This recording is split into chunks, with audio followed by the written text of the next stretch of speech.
প্রিয়াংশু মুখার্জি ও এবছর উচ্চ মাধ্যমিকে পঞ্চম স্থান অধিকার করেছে।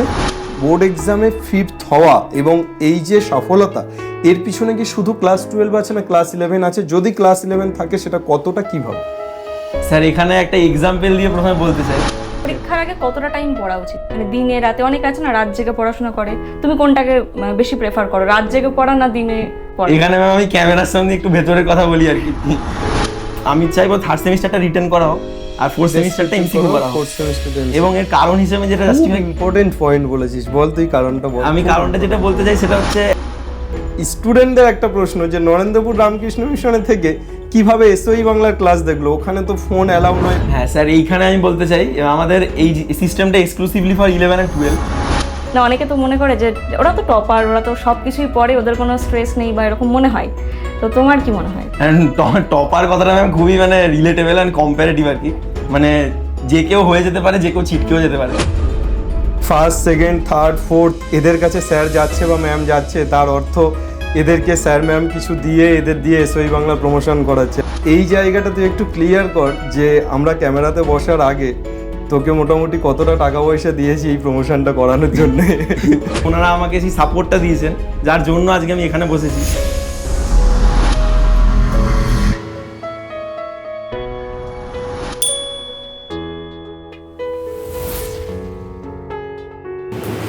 নদিয়া জেলার রানাঘাটের ছেলে প্রিয়াংশু মুখার্জি ও এবছর উচ্চ মাধ্যমিকে পঞ্চম স্থান অধিকার করেছে।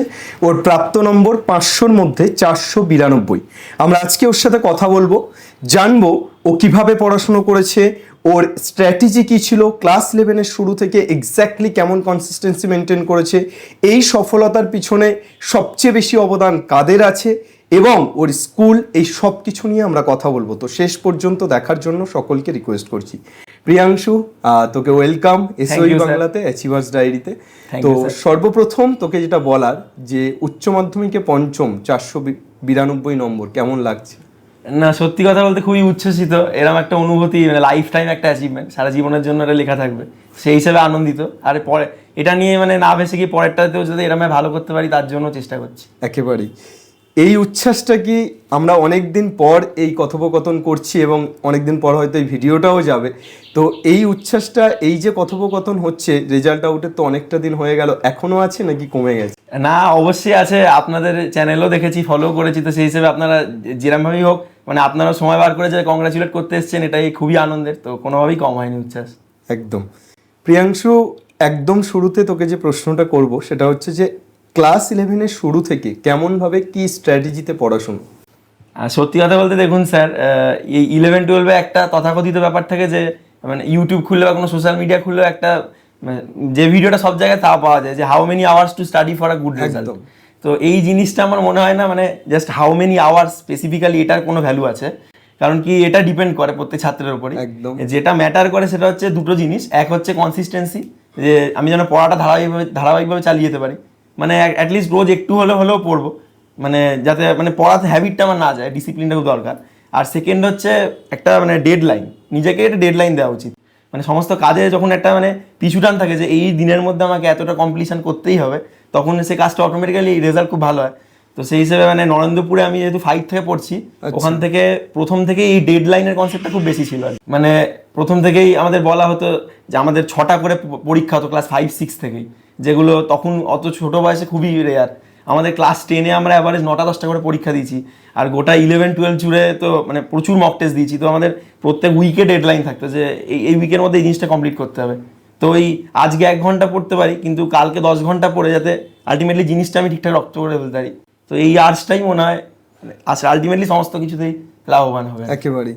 মানে তুই একদম বলছিস যে ক্লাস 5 থেকে নরেন্দ্রপুর রামকৃষ্ণ মিশনে তোর পড়াশুনো, এবং ক্লাস 5 থেকে একটা কনসিস্টেন্ট পড়াশোনার মধ্য দিয়ে গেছিস, যে কখনো এই বছরটা ইম্পর্টেন্ট নয়, এটা পড়বো না, এই বছরটা বেশি ইম্পর্টেন্ট, ভালো করে পড়তে হবে, এই ব্যাপারটা ছিল না। একেবারে ধারাবাহিক পড়াশুনো, যেগুলো পড়তে হবে ডিপলি সেগুলোকে পড়ে নেওয়া, এটাই মেইনলি ছিল, এবং একটা ডেডলাইন দিয়ে পড়াশুনো করতিস। নরেন্দ্রপুর রামকৃষ্ণ মিশন মূলত এবছর 18 জন র্যাঙ্ক করেছে। যখন রেজাল্ট বেরিয়েছে তখন আমরা দেখলাম যে 1 থেকে 10-এর মধ্যে 18 জন আছে। তোর সাথে আলোচনা হচ্ছিল, তুই বলছিলি আরও একজন জুড়েছে, অর্থাৎ 19 জন।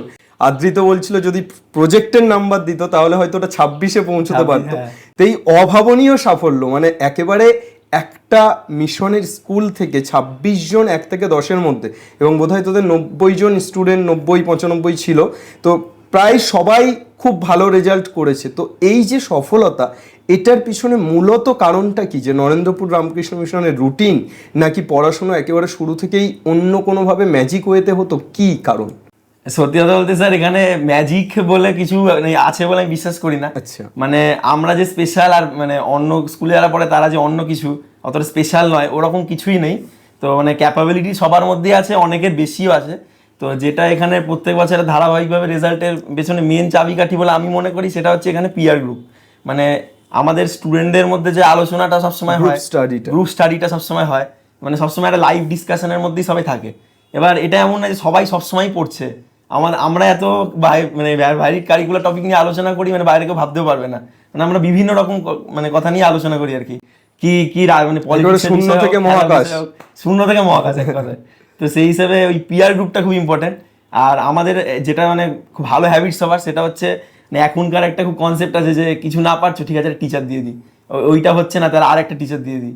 এই পার্টটা পড়ানোর জন্য একজন টিচার, ম্যাথে কোঅর্ডিনেট জিওমেট্রিটা একজনের কাছে পড়ছে, ক্যালকুলাসটা একজনের কাছে পড়ছে, ম্যাট্রিক্স ডিটারমিনেন্টটা বুঝতে পারছে না, ওর জন্য একটা ওয়ান শট দেখে নিল। এবার এইরকম একটা কনসেপ্ট সবার মধ্যে আছে। এবার আমাদের মধ্যে সেই জিনিসটা খুব কম, কারণ কি আমাদের ওই দিনে ওই আওয়াজটাই দেওয়া হতো না যে আমরা খুব মানে বাইরে এক্সটার্নালি কিছু দেখে আমরা জিনিসটা নেব। আমাদের যেটা করা হতো, প্রত্যেক দিনে 2 ঘন্টা সকালে, 2 ঘন্টা রাতে একটা সেলফ স্টাডি পিরিয়ড, আর তারপরে রাতে ডিনার হয়ে যাওয়ার পর আরও 2 ঘন্টা একটা সেলফ স্টাডি পিরিয়ড ছিল।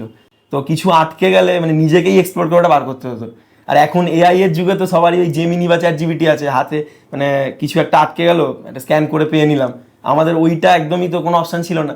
তো ওই এখনো মানে আমাদের কাছে বই খুঁজে, বন্ধুদের জিজ্ঞেস করে, একদিন ওয়েট করে পরের দিন টিচারদেরকে জিজ্ঞেস করে, ওইরকম করে করে এই জিনিসগুলোকে জানতে হতো। এবার আমার মনে হয় অনুসন্ধানের যে হ্যাবিটটা, ওটা আলটিমেটলি মানে লং টার্মে কাজেই দেয় আর কি। একেবারে সেইটাই মনে হয় আমার এখানে এত ধারাবাহিকভাবে রেজাল্ট হচ্ছে তার একটা কারণ। বন্ধুত্বের যে সার্কেল, সেটাতে খুব পজিটিভভাবে বন্ধুত্বটাকে ইউজ করা, এটা তো রামকৃষ্ণ মিশনে হয়ই বরাবরই, এবং এটা অনেকটা এফেক্ট ফেলেছে। তুই বললি, আমি দেখেছি যে পড়ার ব্যাচে আমার অফলাইনে, বিশেষত যারা গ্রাম বাংলাতে পড়াশুনো করছে বা এমনি স্কুলে পড়াশুনো করছে ছাত্রছাত্রী, তাদের মধ্যেও বন্ডিং খুব স্ট্রং, মানে বন্ধুত্বের বন্ডিং, কিন্তু তারা ওই বন্ডিংটাকে কাজে লাগিয়ে মোবাইল গেম, কেউ দেখছি ফ্রি ফায়ার গোল করে বসে খেলছে। কিন্তু সেই জায়গায় নরেন্দ্রপুর রামকৃষ্ণ মিশনে যে গঠনমূলক আলোচনা বন্ধুত্বের, এইটা আমার মনে হয় খুব হওয়া জরুরি, এবং এটা একজন ছাত্রকে অনেক বেশি উচ্চতায় নিয়ে যেতে পারে যদি গঠনমূলক আলোচনা বন্ধুত্বের মধ্যে হয়। ওই একটা কথা আছে, সৎসঙ্গে স্বর্গবাস আর অসৎসঙ্গে নরকবাস, সেইরকমই। আচ্ছা, তোকে যেটা বলার সেটা হচ্ছে যে আমি আদ্রিতর ভিডিওটা দেওয়ার পর বেশ কিছু ছাত্রছাত্রী কমেন্ট করেছিল, এই বিষয়টা ওদেরকে ক্লিয়ার করা দরকার, যে আদ্রিত, তুইও প্রথমে বললি যে এসওই বাংলা দেখে পড়াশোনা টুকটাক করেছিস, আদ্রিতও বললো যে এসওই বাংলা দেখে ম্যারাথনগুলো দেখেছে, আমার গামছা বাঁধা ভিডিওগুলো দেখেছে, মাথায় গামছা বাঁধা। তো এই জায়গা থেকে স্টুডেন্টদের একটা প্রশ্ন, যে নরেন্দ্রপুর রামকৃষ্ণ মিশনে থেকে কিভাবে এসওই বাংলার ক্লাস দেখলো? ওখানে তো ফোন অ্যালাউ নয়, এবং মহারাজ বলেছে যে ফোন আমরা স্টুডেন্টদের হাতে দিই না, তাহলে কিভাবে তারা ক্লাসটা দেখলো? এটা একটু ক্লিয়ার কর। হ্যাঁ স্যার, এইখানে আমি বলতে চাই, আমাদের এই সিস্টেমটা এক্সক্লুসিভলি ফর 11 and 12। তো মানে আমাদের মানে নরেন্দ্রপুরে ফোন অ্যাক্সেস করতে দেওয়া হয় না, এর মানে তো এটা হতে পারে না যে আমরা মানে এখনকার টেকনোলজির যুগের থেকে পিছিয়ে আছি। মানে আমাদের এখন মানে টেকনোলজিটা নিড হয়ে গেছে এখন একদম। মানে সেই 10 এর রচনা আসতো না, বিজ্ঞান আশীর্বাদ না অভিশাপ, তো আশীর্বাদ পাঠটাকে তো অ্যাটলিস্ট কাজে লাগানো উচিত আমাদের মনে হয়। একেবারে। ওই বলছে, আপনি এক্ষুনি বললেন যে বন্ধুরা গোল করে বসে ফ্রি ফায়ার খেলছে, সেইটাকে বাদ রেখে বন্ধুরা গোল করে বসে একটা ভিডিও দেখছে ওয়ান শটের, এই জিনিসটা নিলে আমার মনে হয় জিনিসটা টেকনোলজি খুব ভালো কাজেই লাগে। তো আমার স্কুলে একদম মানে সেটাকে ইউটিলাইজ করা হয়। এই 11-12-এ যেহেতু মানে অনলাইনে কোনো অনেক টিচারের সোর্স আছে, অফলাইনের আর অনলাইনে একটা লিমিটেশন বলা যায়। অফলাইনে একজন টিচারের কাছে আমি বুঝতে পারলাম না, তো আমি ওখানে ব্লক হয়ে গেলাম একেবারে। তো আমাকে মানে আমি মানে অন্য একটা এক্সট্রা আগে বেরোতে পারলাম না জিনিসটা, বা হয়তো আরো ভালো করে শিখতে পারতাম, আমার পোটেনশিয়ালটা আরো বেশি করে মানে আনলক করতে পারতাম, সেটা পারলাম না। তো অনলাইনে একটা জিনিস একজনের কাছে বুঝতে পারছি না, আরেকজনের কাছে দেখে নিলাম। তো এই অপশনটা খুব বেশি করেই আছে। তো সেই কারণে 11-12-এ আমাদেরকে একটা ল্যাবের সিস্টেম দেওয়া হতো, মানে আমাদের কম্পিউটার ল্যাব ছিল একটা। তো ওখানে মোটামুটি 54 বা 55 জনের সিট ক্যাপাসিটি আছে ওই ল্যাবটায়। ওটা আমাদের 11-12-এর একটা হস্টেল, মানে ক্লাস 12-এর যে হস্টেলটা, আমাদের 11-12-এর সেকশনটা মানে স্কুলের থেকে ডিটাচ পুরো একদম ভেতরে, দুটো 11 আর 12 অ্যাডজাসেন্ট দুটো হোস্টেল। এবারে 12-এর যে হোস্টেলটা ওর ভেতরে একটা আমাদের ল্যাব আছে, কম্পিউটার ল্যাবের সিস্টেম, যেখানে মোটামুটি 55 জনের ক্যাপাসিটি আছে। তো এই আমাদের অল্টারনেট করে সপ্তাহে 3 দিন রাত্রিবেলা মানে খাওয়ার পর 2 ঘন্টা বা ম্যাক্স টু ম্যাক্স 2.5 ঘন্টা একটা ল্যাবের প্রভিশন দেওয়া হতো। তো সেখানে সবাই নিজের মতো অ্যালটেড সিটে বসতো। আচ্ছা। আর যার যেটা মনে হচ্ছে, কেউ ম্যাথ করতে চায়, কেউ কারো ফিজিক্সটা আগের দিন অসুবিধা আছে স্যার বুঝিয়েছেন, ম্যাগনেটিজমে অসুবিধা হচ্ছে কেউ দেখে নিল, বায়োলজিতে কারো জেনেটিক্সে অসুবিধা হচ্ছে কোথাও একটা দেখে নিল।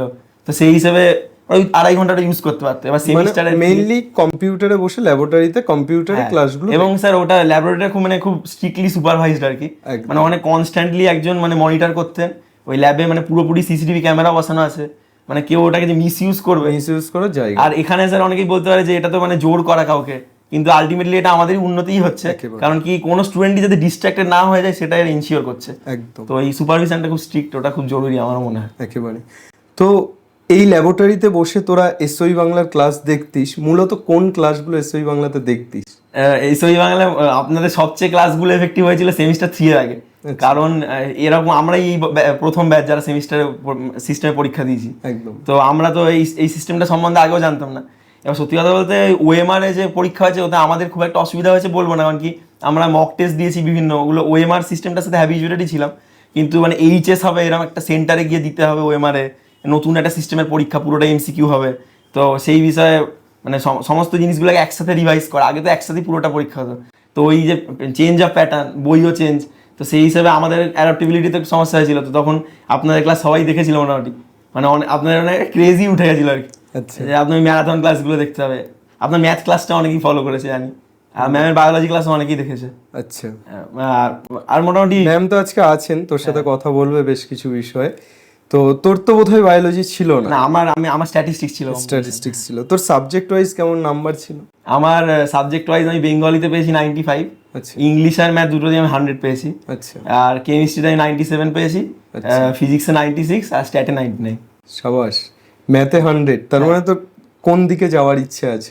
মানে স্যার আপনার ওই কিছুক্ষণ আগে আলোচনা হচ্ছিল বললাম, আপনি যখন জিজ্ঞেস করলেন, আমার ম্যাথের দিকেই ইন্টারেস্ট আছে। আচ্ছা। মানে ম্যাথ একটা এমন সাবজেক্ট, মানে প্রত্যেকটা জিনিসের ডোমেনেই ওটা লেগে যায়, মানে সেটা আপনি জানেন। আগে আমরা যখন ছোট ছিলাম, একটা আমাদের বাড়িতে সবাই বড়রা একটা জিনিস বলতে, অঙ্কে যদি ভালো সব সাবজেক্টেই ভালো হবে, মানে জিনিসটা এবার মানে জিনিসটা অ্যাকচুয়ালি সেরকম না, কিন্তু আখেরে মানে প্রত্যেকটা সাবজেক্টেই ডাইরেক্ট হোক ইনডাইরেক্ট হোক ম্যাথের বিশাল বড় ইনভলভমেন্ট আছে। আর ম্যাথ ইন্টারেস্ট পাওয়ার একটা বিষয় বলে আমি মনে করি। আর সব দিকে আপনাকে হেল্প করে, আপনি যদি রিসার্চ করতে চান ম্যাথের ইনভলভমেন্ট আছে, আপনি কর্পোরেট ওয়ার্ল্ডে যদি মার্কেটের আপরাইজিং বুঝতে চান ম্যাথের ইনভলভমেন্ট আছে, আপনি স্টক অ্যানালাইজ করতে চান আপনার ম্যাথের ইনভলভমেন্ট আছে। একটা কোম্পানি, এই যে আমরা দেখছিলাম গতকাল যে আমাদের প্রাইম মিনিস্টার নরেন্দ্র মোদী মাননীয়, উনি গেছিলেন ইটালিতে, তো উনি ওই ইটালির ইনি হেড আছেন, ওনাকে মেলোডিটা চকলেট দিয়েছিলেন, তারপরের দিন মেলোডি শেয়ার খুব বেড়ে গেছিল। তো এইগুলো ম্যাথ দিয়ে আলটিমেটলি ক্যালকুলেট করা হয় একেবারে। তো আমার মনে হয় সাবজেক্টটা খুবই ইন্টারেস্টিং, আর আমি সেই দিকেই যেতে চাই আর কি। একেবারে। তুই ম্যাথ নিয়ে পড়ার জন্য এবছর কোনো এক্সাম দিয়েছিস? আমি আপাতত ইন্ডিয়ান স্ট্যাটিস্টিক্যাল ইনস্টিটিউট আইএসআই বর্ণনগরে যে ব্রাঞ্চ আছে ব্যাঙ্গালোরেও আছে, তার এন্ট্রান্সটা দিয়েছি, এবং চেন্নাই ম্যাথ ইনস্টিটিউট মানে সিএমআই এর এন্ট্রান্স এক্সাম আমি দিয়েছি। বাহ। আর আইজারটাও বোধহয় সামনে আছে। আইজারটাও সামনেই আছে।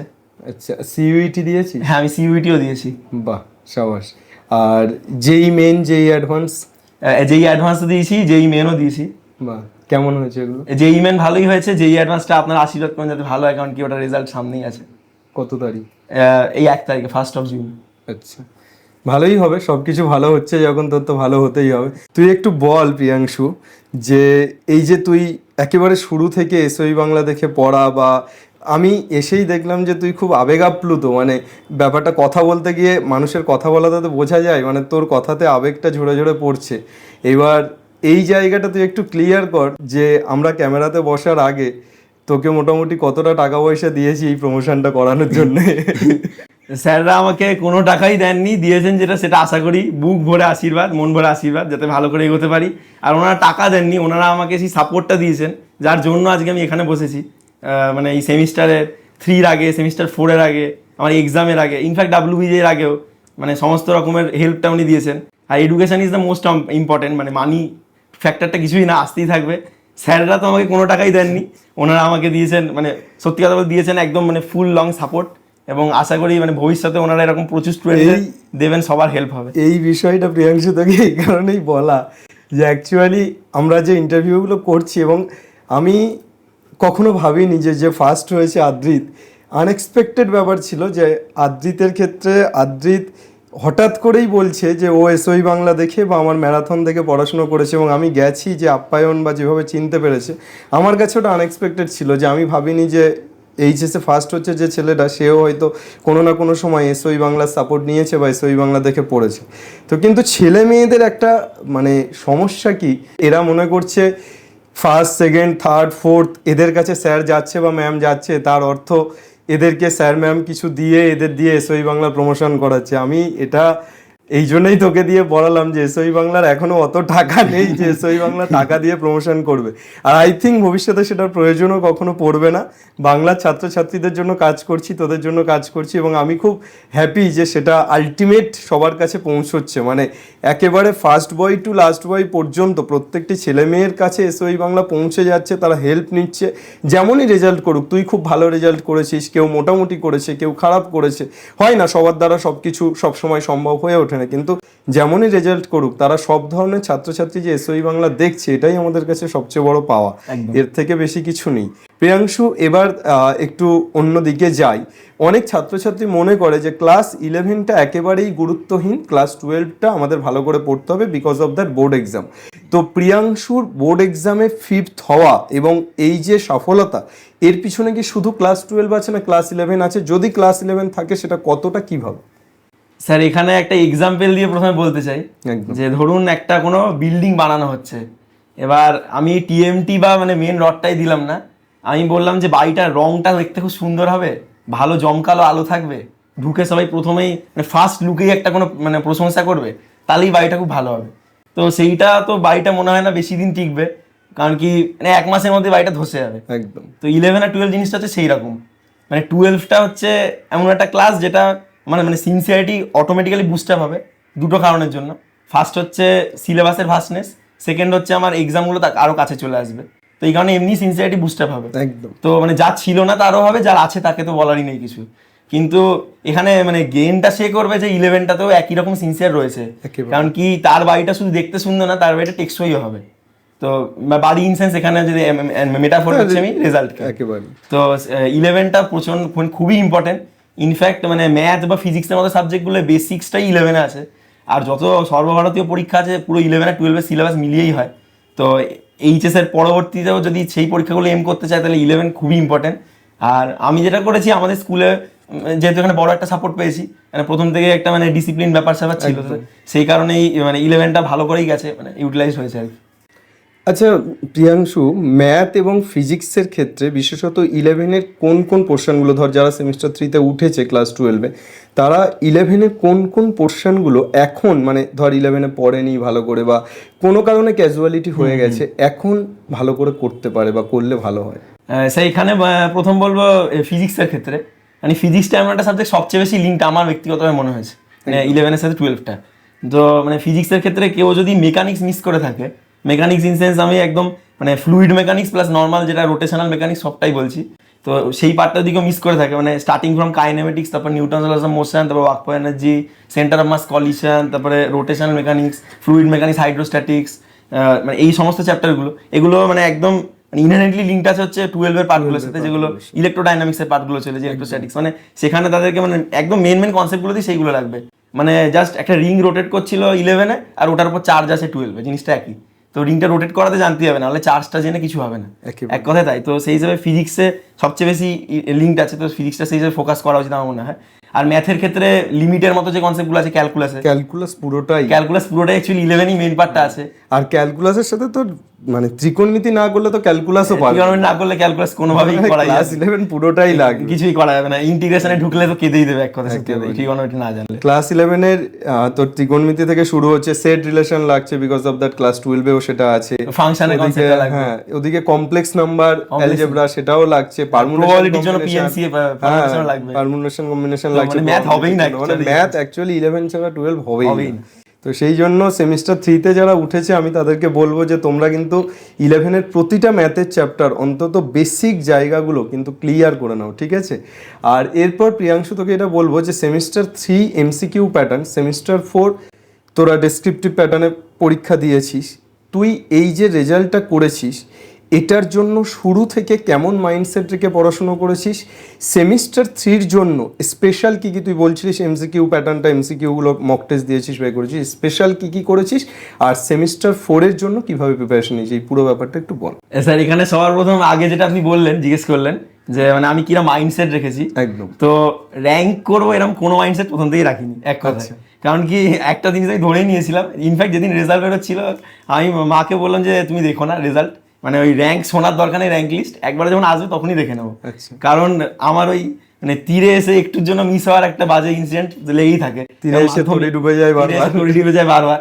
মাধ্যমিকে আমি ঠিক 2 মার্কসের জন্য র্যাঙ্ক মিস করেছিলাম, মানে 684 10th হয়েছিল, আমি 682 পেয়েছিলাম। আচ্ছা, তো তারপর থেকে একটা আক্ষেপ তো মনেই ছিলই, তো এবারে প্রথম থেকেই ধরিনি আর কি। আর থার্ড সেমিস্টারে একটা আলাদা করে র্যাঙ্ক লিস্ট বের করা হয়েছিল মাঝে একবার অ্যানাউন্স করে, যেমন থার্ড সেমিস্টারের রেজাল্টটা ইন্ডিভিজুয়ালি বেরোয়, ওখানে আমি ঠিক 1 মার্কসের জন্য র্যাঙ্ক করিনি। তো মানে দুবারই 2 আর 1-এ ছিটকেছিলাম বলে ছেড়েই দিয়েছিলিস যে আমি আমার কাজটা করে যাই, মানে দুবারই। এখানে যেটা মানে বাড়ি থেকে সাপোর্ট পেয়েছি যে কোনোভাবেই মানে মনটা ভাঙতে কেউ দেয়নি, সবাই বুঝিয়েছে যে মন ভাঙার কিছুই নেই, আমিও মন ভাঙিনি। মানে 10 আর 11-র মধ্যে কোনো তফাৎ এমনিতেও নেই, ভালো করে বুঝি সেটা একদম। তো সেইটা গেল প্রথম মাইন্ডসেট। আর মানে মাইন্ডসেট ছিল যে কনসিস্টেন্টলি পড়বো, বেস্ট দেওয়ার চেষ্টা করবো, পরীক্ষা নিজের বেস্টটা দেবো। কারণ কি সবসময় 90-10 রেশিও থাকে, মানে 90 নিজেকে দাও, 10 ওপর থেকেও মনিটর করছে, তিনি দেখে নেন বাকিটা, আমি এটাই বিশ্বাস করি। আর যেটা বললেন 11-12-এর মানে এই সেমিস্টারের জন্য আমার কিরকম আলাদা কিছু প্রিপারেশন কিনা, তো এখানে আপনার চ্যানেলটা যেহেতু মানে চ্যানেলের সামনে আজকে কথাগুলো বলছি, তো অনেকের কাছে আশা করি পৌঁছবো, তো যদি সংসদের কাছেও পৌঁছতে পারি তাদের কাছে একটা রিকোয়েস্ট করবো যে এই যে সেমিস্টারের সিস্টেমটা হয়েছে, তো এতে থার্ড সেমিস্টারটা এমসিকিউ রাখা হয়েছিল আর ফোর্থ সেমিস্টারটা পুরো রিটার্ন রাখা হয়েছিল, তো আমি এটা রিকোয়েস্ট করবো একটু জিনিসটা সোয়াপ করে দিতে। মানে আমি চাইবো থার্ড সেমিস্টারটা রিটার্ন করা হোক আর ফোর্থ সেমিস্টারটা এমসিকিউ করা হোক।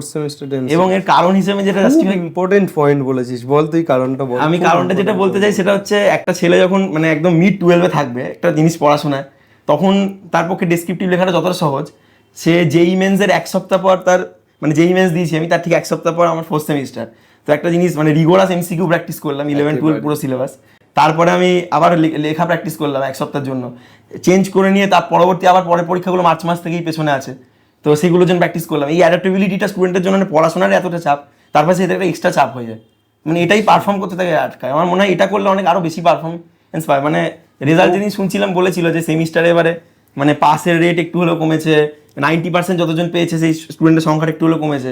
আমার মনে হয় এগুলো বুস্ট আপ হবে এই কারণ কষ্টটা করলে, কারণ কি এখন মানে এইচএসের পাশাপাশি ম্যাক্সিমাম জন স্টুডেন্টই কম্পিটিটিভের জন্য ভাবে। একদম। প্রিয়াংশু এই পয়েন্টটা যেটা বললো, মানে এটা একেবারে ফেলে দেওয়ার মতো তো নয়, অত্যন্ত গুরুত্বপূর্ণ পয়েন্ট নিয়েও কথা বললো যে সেমিস্টার 3 ডেসক্রিপটিভ হোক, সেমিস্টার 4 এমসিকিউ হোক, তার কারণ সেমিস্টার 4-এর পরেই কম্পিটিটিভ এক্সামগুলো অ্যারেঞ্জ হচ্ছে, আর প্রত্যেকটা কম্পিটিটিভ এক্সাম এমসিকিউ বেসড। তো সেই অর্থে দেখতে গেলে কিন্তু আমাদের সেমিস্টার 4 যদি এমসিকিউ হয় তাহলে সবচেয়ে বেটার হয়, আমার তো তাই মনে হয়। তবে আমরা তো চাইলে পারবো না, তোমরাও পারবে না, আমরাও পারবো না। প্রিয়াংশু যে কথাটা বললো সেটা হচ্ছে যে যারা পারবে এই ভিডিওটি তাদের পর্যন্ত যাতে পৌঁছে যায়, সেটার জন্য একমাত্র আমরা তো তাদের কাছেও পৌঁছে দিতে পারবো না, আমরা একমাত্র যেটা পারবো সেটা হচ্ছে আরও বেশি বেশি করে শেয়ার করতে। যদি ভিডিওটি কোনোভাবে ভাইরাল হয় বা কোনোভাবে প্রচুর ছাত্রছাত্রীর কাছে পৌঁছায়, তাহলে অবশ্যই তাদের কাছেও পৌঁছাবে যারা আসলে এই সিস্টেমটাকে চেঞ্জ করতে পারে। তো আমার তো ব্যক্তিগতভাবে মনে হয় যে পুরো প্যাটার্নটাই যে 6 মাস ডেসক্রিপটিভ 6 মাস এমসিকিউ, এই কমপ্লিট ফরম্যাটটাতেও একটু রিফর্ম করা উচিত। একদম। আর যদি সেটা একেবারেই সম্ভব নাও হয়, অন্তত এই যে সেমিস্টার 3 আর সেমিস্টার 4-এর বিষয়টা, এটা প্রিয়াংশু যেটা বললো আমারও ব্যক্তিগতভাবে একদম সহমত, যেটা খুব গুরুত্বপূর্ণ পয়েন্ট। প্রিয়াংশু, আমরা অনেকটা সময় ধরে শুধুমাত্র পড়াশুনো, খুব মানে পড়াশুনো বলতে তো অনেকের কাছে ইন্টারেস্টিং কিন্তু অনেকের কাছে খুব বোরিং জায়গা, তো সেই বিষয়গুলো নিয়ে আমরা কথা বললাম। বোরিং বিষয়কে ইন্টারেস্টিং ওয়েতে কথা বলাটা একটা আর্ট, তো আমরা আশা করি সেই আর্টিস্ট হতে পেরেছি এতক্ষণে। তো এবার সত্যিই ইন্টারেস্টিং বিষয় যে প্রিয়াংশু কি শুধু সারাদিন পড়তো নাকি পড়াশুনোর বাইরে কি করতো, প্রিয়াংশুর ডেলি লাইফ কেমন ছিল, হবিসগুলো কি কি ছিল, এই সব কিছু নিয়ে একটু ম্যাডামকে ডেকে নেবো কথা বলার জন্য। নিশ্চয়ই ম্যাডাম।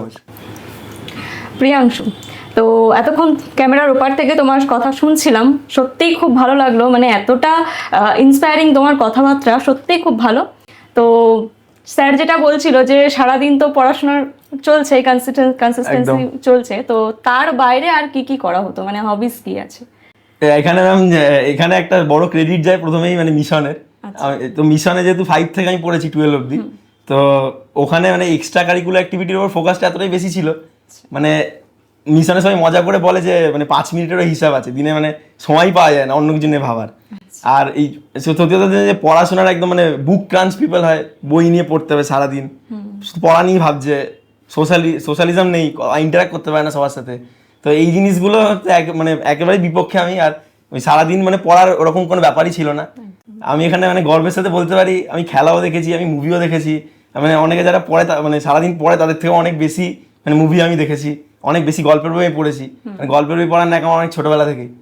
মানে মাকে বলেছিলাম আমি ফোরে যে আমার মা যত বই কিনে আনতো আমার জন্য গল্পের বই, সেগুলো একটা সেলফে পরপর সাজিয়ে রাখতো। তো ছোটবেলায় আমি বলেছিলাম যে আমার কিছু চাই না, একটা বড় সেলফ চাই যেটা এরকম বই দিয়ে লাইন করা থাকবে, ওটা লাইব্রেরি বলবো আমি। বই পড়তে খুব ভালোবাসি, বই পড়তে খুব ভালোবাসি, আর একইভাবে মুভি দেখতে ভালোবাসি, খেলা দেখতে ভালোবাসি। আর আর আমার যেটা সবচেয়ে বেশি ইন্টারেস্ট নিজের লাগে সেটা হচ্ছে মানে নতুন কিছু আর্টিকেল পড়তে। মানে আমি সবসময় আমার ফিডে নতুন মানে কারেন্ট অ্যাফেয়ার্স যেগুলো ঘটছে বা ইন্টারেস্টিং কোনো ঘটনা, এরকম এই জিনিস সম্বন্ধে আর্টিকেল পড়তে খুব ভালো লাগে, ভালো স্পিচ শুনতেও ভালো লাগে। এই আপডেটগুলো রাখাটাও কিন্তু একটা স্টুডেন্টের পক্ষে ভীষণ জরুরি, যেটা প্রিয়াংশু করতো। তো খুবই ভালো যে পড়াশোনার পাশাপাশি এত কিছু করা হতো। অনেকে ভাবে যারা টপার হয় তারা শুধুমাত্র হয়তো পড়াশোনাই করে, তার বাইরে হয়তো কিছু করে না। তো যাই হোক, তোমাকে আবার একটু পড়াশোনার মধ্যেই জানবো যে পরের যে সেমিস্টারটা, 4th সেমিস্টারটা, এটা তো ডেসক্রিপটিভ মোডে হলো, তো সেখানে নোটসের কতটা গুরুত্ব ছিল? মানে নোটস কিভাবে করা হতো, যে টিচাররা যে টাইপসের নোট দিচ্ছে সেটা, নাকি নিজে থেকে কিছু ক্রিয়েট করা? এখানে আমি নোটসের জন্য স্পেশালি একটা জিনিস বলবো যে আমাদের মানে আগে যেমন একটা সিস্টেম ছিল কি যে 12টা যেহেতু ধারাবাহিকভাবে একই সিস্টেম ছিল, এবিটি আসতো, ওখান থেকে একটা টাইপ অফ কোশ্চেন প্র্যাকটিস করা হতো, তারপরে অন্য এক্সট্রা বই ঘেটে করতো, কেউ একটা বই খুব মানে ইনসাইড পড়ে সেখান থেকে নিজে কোশ্চেন ফ্রেম করে সেগুলো লিখতো, এরকম একটা সিস্টেম ছিল।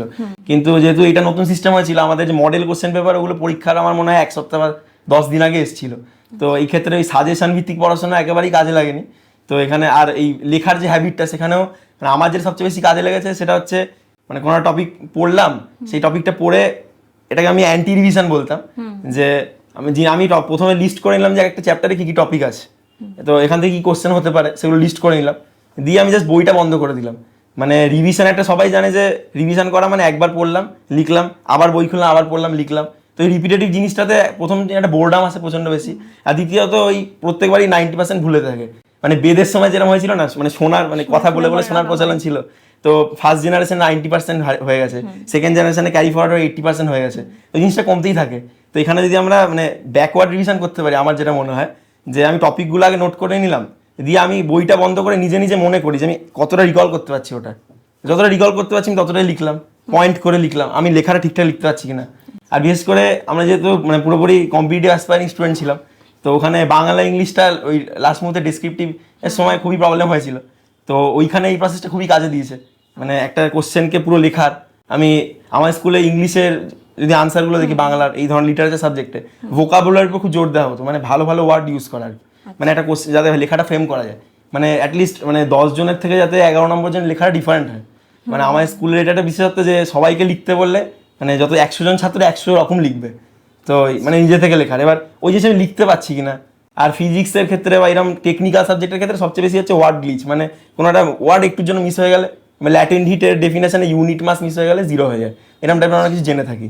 তো সেই হিসেবে ওইরকম টাইপের ওয়ার্ডগুলো ভালো করে লিখতে পারছি কিনা, কারণ ডেফিনেশন লেখার হ্যাবিটটা এমসিকিউ অ্যাডাপ্টেবিলিটির পর একটু মানে চাপেরই হয়েছিল, এইটাই প্র্যাকটিস করেছিলাম। আচ্ছা, খুব ভালো। মানে মোট কথা নিজের ভাষায় লিখতে হবে, আর কি পয়েন্টসগুলো অবশ্যই আমাদের থাকতে হবে। মানে গাইড বই দেখে যে পুরো মানে মুখস্থ করে ছেপে লিখতে পারবো কোনো ব্যাপার নেই। একদম। আচ্ছা, পরীক্ষার আগে কি স্ট্রেস আসতো কখনো? না, অনেকে তো মনে করে যে ওরা তো টপার, ওরা তো সব কিছুই পড়ে, ওদের কোনো স্ট্রেস নেই বা এরকম মনে হয়। তো তোমার কি মনে হয়? টপার কথাটা ম্যাম খুবই মানে রিলেটেবল অ্যান্ড কম্পারেটিভ আর কি, মানে যে কেউ হয়ে যেতে পারে, যে কেউ ছিটকেও যেতে পারে, মানে খুবই 1-2 মার্কসের ডিফারেন্স, আর যেটা ডিফারেন্স একটু এফোর্টের। তো ওরকম কোনো অ্যাক্লেমেশন মানে কিছু নেই আলাদা করে।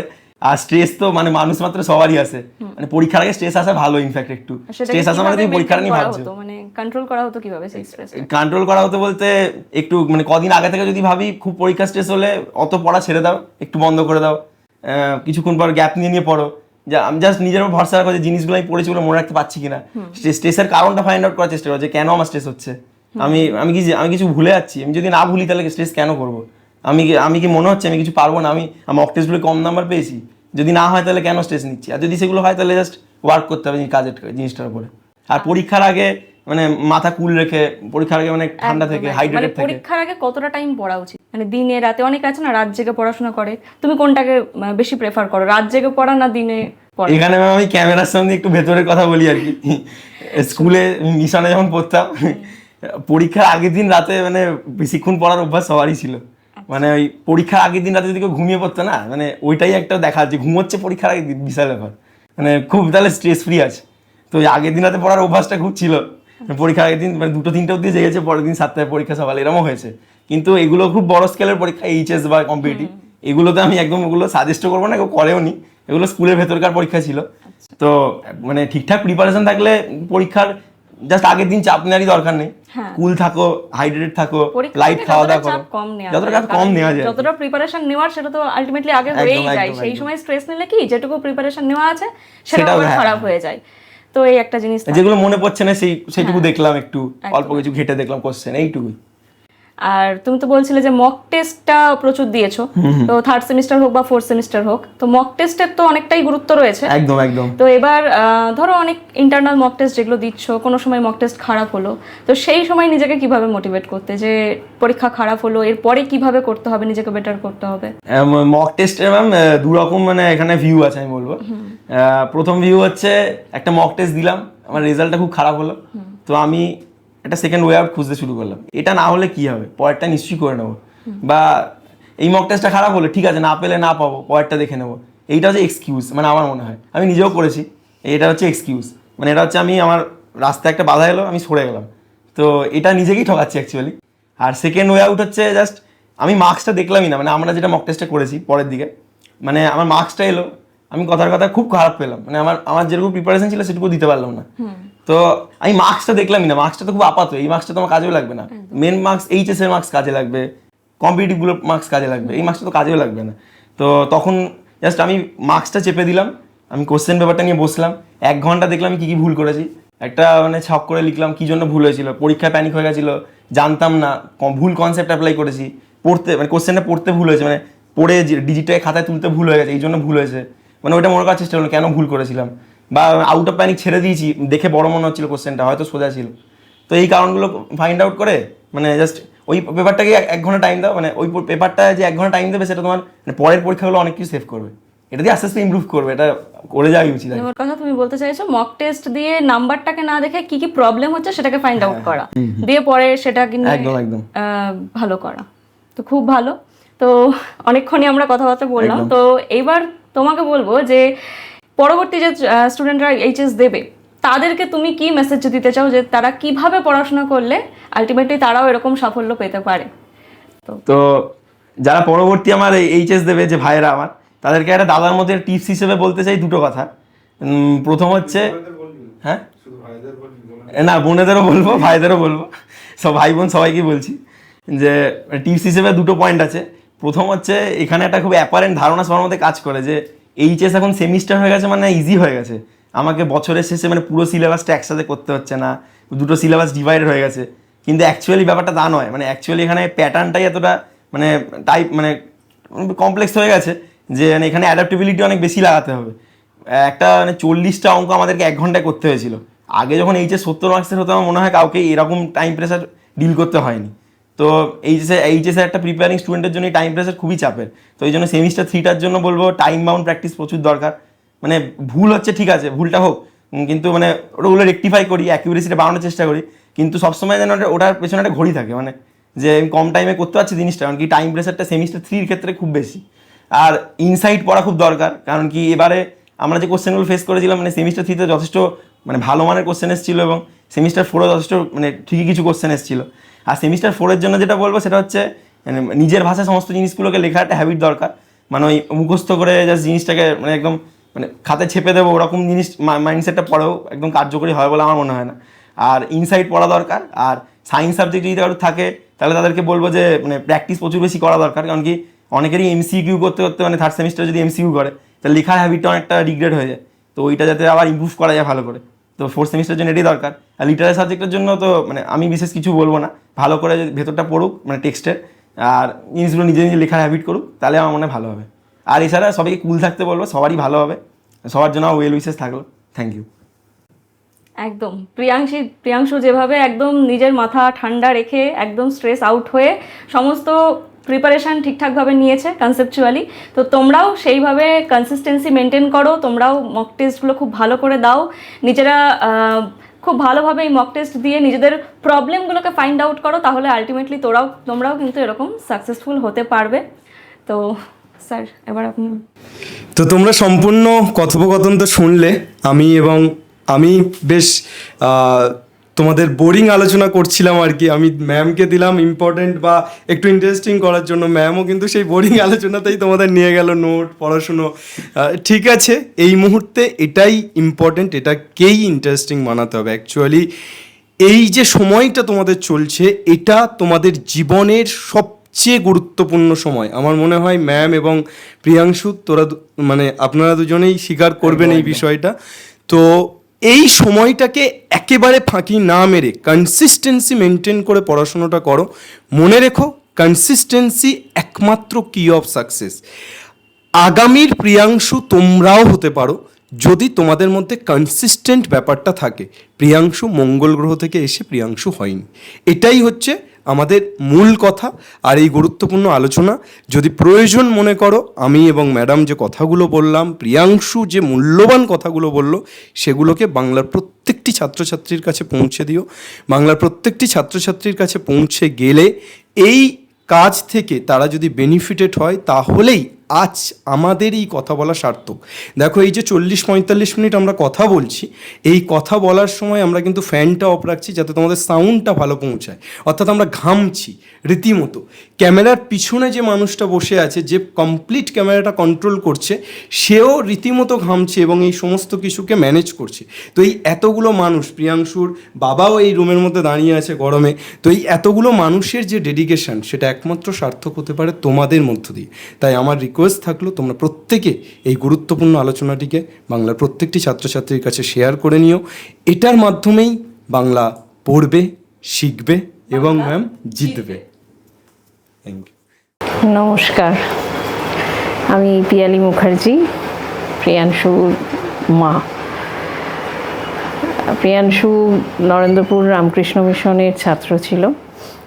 ক্লাস 5-এ ওকে ওখানে আমরা অ্যাডমিশন করাই এবং প্রিয়াংশু সেখান থেকেই মাধ্যমিক এবং উচ্চ মাধ্যমিক দুটি পরীক্ষাতেই উত্তীর্ণ হয়। মাধ্যমিকেও গোটা রাজ্যে দ্বাদশ স্থান অধিকার করেছিল। 2টি নাম্বারের জন্য 1 থেকে 10-এর মধ্যে আসতে পারিনি। সেই ইচ্ছাটাও ওর মধ্যে ছিল যে ও একটি ভালো ফল করবে এবং তার সাথে ওর প্রচেষ্টাও ছিল। এবং সর্বোপরি প্রচেষ্টা হচ্ছে আমাদের মিশনে মহারাজদের, ওর যারা ওখানে শিক্ষক ছিলেন বা যারা হাউস মাস্টার ছিলেন, কারোর অবদানই আমি অস্বীকার করতে পারবো না। এবং এখানেও ও যখন রানাঘাটে থাকতো, তখন ওকে যে সমস্ত মাস্টারমশাইরা ওকে সহযোগিতা করেছে ওর পড়ার জন্য, আমি সবার কাছে ভীষণভাবে কৃতজ্ঞ। এবং সর্বোপরি এটাই বলার যে এটা একটা ক্ষুদ্র সাফল্য। এই সাফল্যে যেন ও কোনোভাবেই ভেসে না যায় এবং আগামী দিনে ও যেন সত্যিই একটা ভালো জায়গায় যেতে পারে এবং সবথেকে বড় কথা, ভালো মানুষ হতে পারে। এটাই আমার মা হিসাবে প্রথম এবং সর্বশেষ চাহিদা। নমস্কার, আমি প্রিয়াংশুর বাবা প্রদীপ মুখার্জি। প্রিয়াংশু মুখার্জি আমার সন্তান। এবছরে উচ্চ মাধ্যমিক দিয়েছিল এবং রাজ্যের মধ্যে 500-র মধ্যে 492 পেয়ে পঞ্চম হয়েছে। তো প্রিয়াংশুকে সম্বর্ধনা দেওয়ার জন্য আজকে এসওই বাংলার পুরো টিম আমাদের বাড়িতে হাজির। তারা অনেক কষ্ট করে এসছেন, কেউ কলকাতায় থাকেন, কেউ শান্তিপুরে থাকেন, কেউ আরও অন্যান্য লোকেশনে থাকেন। তো আমার তরফ থেকে, প্রিয়াংশুর তরফ থেকে এসওই বাংলাকে অনেক অনেক ধন্যবাদ আজকে প্রিয়াংশুকে সম্বর্ধিত করার জন্য।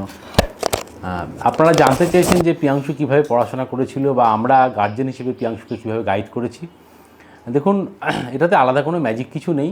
ফার্স্ট অফ অল একটা জিনিস বলতে পারি, আজকে প্রিয়াংশুর এই সাফল্য, উচ্চ মাধ্যমিকে পঞ্চম হওয়া, তার জন্য যদি সবথেকে বেশি ক্রেডিট কারুর থাকে, সেটা হচ্ছে নরেন্দ্রপুর রামকৃষ্ণ মিশন। তো নরেন্দ্রপুর রামকৃষ্ণ মিশনের কথা বলতে গেলে আমি খুব আবেগপ্রবণ হয়ে পড়ি, বিকজ যখন প্রিয়াংশু ক্লাস 2-3-তে পড়ে তখন থেকে আমরা ভেবেছিলাম যে ওকে নরেন্দ্রপুর রামকৃষ্ণ মিশনের বা পুরুলিয়া রামকৃষ্ণ মিশন আর আমাদের দেওঘর রামকৃষ্ণ মিশন এই 3টে মিশনে পরীক্ষা দেওয়াবো, রাইট। তখন একবারও ভাবিনি যে ভর্তি করাবো, কারণ মিশনে একটা পাওয়ার ব্যাপার থাকে, মিশনে একটা চান্স পাওয়ার ব্যাপার থাকে, মানে মিশনে ভাববো আমার ছেলেকে আমি পড়াবো, সেই ভাবনাতেই সফল হয়ে যাবে ব্যাপারটা তা হয় না। তো প্রিয়াংশুর মা ছোটোবেলাতেই প্রিয়াংশুকে নিয়ে, মানে আমার সেই স্মৃতিটা এখনও মনে পড়ে যে ও যখন খুব ছোট, তো ও যখন ঘুমোতে যেত ওর মার খুব গল্পের বই পড়ার অভ্যেস ছিল, রাইট। ওর মা এখনও পড়েন। তো প্রিয়াংশুকে সেই গল্পের বই পড়ে পড়ে শোনাতো আর প্রিয়াংশু তাতেই ঘুমোতো। তো এরম করতে করতে একটা সময় প্রিয়াংশুই খুব গল্পের বই পড়ার নেশা হয়ে গেল। তো তারপরে দেখলাম যে বিভিন্ন বই বিভিন্ন টপিক নিয়ে পড়তে ভালোবাসে। তখন আমার মনে হলো যে ঠিক আছে, একবার নরেন্দ্রপুর রামকৃষ্ণ মিশনের জন্য ট্রাই করা যেতে পারে। মানে প্র্যাকটিক্যালি নরেন্দ্রপুর রামকৃষ্ণ মিশন আমার আইডিয়াল ছিল, কারণ নরেন্দ্রপুর রামকৃষ্ণ মিশন সম্পর্কে অনেক কিছু শুনেছি। আমাদের পরিচিত একজন রামকৃষ্ণ মিশন থেকে পাশ করেছেন, তো তার সাফল্য আমরা দেখেছি, সেই তাতেই উদ্বুদ্ধ হয়েছিলাম। তারপরে সেখানে পরীক্ষা দেয়া। বাট একটা জিনিস বলতে পারি, পুরো জার্নিটা খুব সহজ ছিল না, কারণ বাবা মার একমাত্র সন্তান প্রিয়াংশু, বাড়ি ছেড়ে নরেন্দ্রপুর রামকৃষ্ণ মিশন 100% রেসিডেন্সিয়াল, সেখানে থাকা প্রথম মনে হচ্ছিল যে ডিসিশনটা ভুল হচ্ছে না, তো যে একটা ছেলেকে বাড়ি থেকে ছেড়ে এরম বাইরে থাকবে। কিন্তু কিছুদিন পরেই বুঝতে পারলাম যে না, আমরা একদম সঠিক ডিসিশন নিয়েছি, কারণ মিশনে যে নিয়মানুবর্তিতা মধ্যে দিয়ে প্রিয়াংশু মানুষ হয়েছে, সেটা সত্যি সত্যি হয়তো বাবা মা হিসেবে আমরা বাড়ি থেকেও করতে পারতাম না। তো মেন ক্রেডিটটা হচ্ছে মিশনের। সেকেন্ড হচ্ছে যে বার্তা একটাই, মিশনে যেটা দেখেছি সেটা হচ্ছে যে মিশনের একটা নিজস্ব রুলস অ্যান্ড রেগুলেশন, নিয়মকানুন আছে। ওই নিয়মকানুনের বাইরে গিয়ে মিশন কারুর কথা শোনেন না, রাইট। আমাদের সবার সাজেশান নেন, সবার মিশনের প্রত্যেকটা মহারাজ আমাদের মিটিংয়ের সময় গার্জেনদের সাজেশান নেয়, যে ভালো সাজেশানটা সেটা ওনারা ইমপ্লিমেন্ট করেন।